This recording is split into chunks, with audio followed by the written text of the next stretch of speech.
Here's how to fix NBA 2K26 lag for PS5.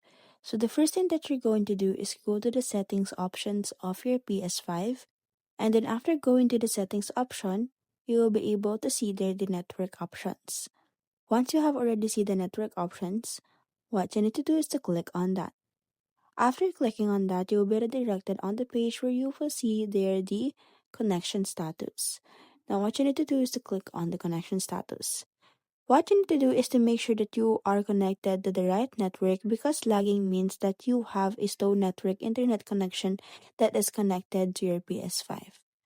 After the connection status or internet connection, click on the setup internet connection, and then afterwards what you need to do is to make sure that the Wi-Fi that you're currently using or your PS5 is connected to the Wi-Fi that has been registered.